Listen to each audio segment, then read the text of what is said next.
Have the next speaker is Vito LaBella, Brooklyn GOP Vice Chairman for Education. Thank you, Assemblyman. I get to follow my boss, Senator Stephen Chan, so I'm really honored to do that as well. Chan the man. Good. So I'm standing here today in my newest role as Brooklyn Vice Chair of Education, Brooklyn GOP Vice Chair of Education.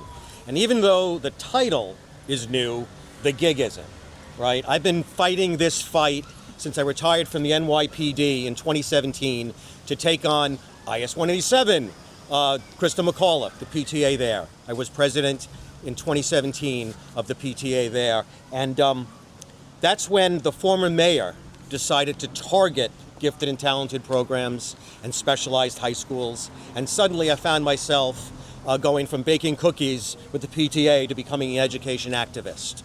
And I served for 4 years on the Community Education Council, and I've been fighting ever since in everything that I've done to make sure that these wonderful opportunities are not taken away from our families.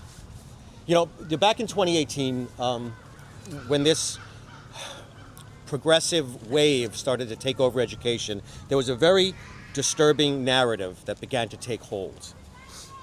Some people began to advance the notion that if you read to your infant, if you took your toddler to a museum, or God forbid, if you used flashcards to teach your kids numbers or the ABCs, you weren't just helping your child, but rather you were disadvantaging every other child whose parent couldn't or wouldn't do that.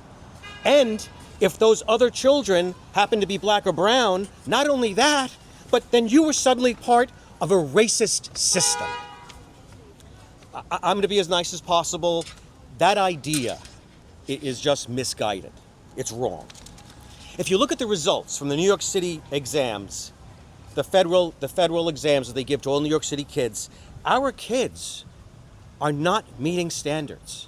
And black and brown kids are doing the worst of all.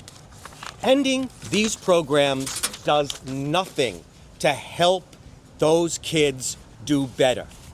We need to self-actualize every child, to give every child the tools they need to shine, and every child the help they need to be the best that they can be. Education is not a zero-sum game. The success of one child does not come at the expense of another.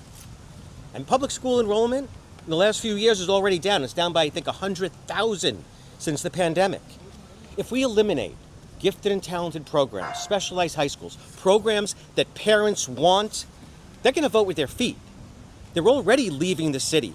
We're already losing people. They're going to send their kids to parochial schools, private schools, or schools out on Long Island or Westchester or Connecticut.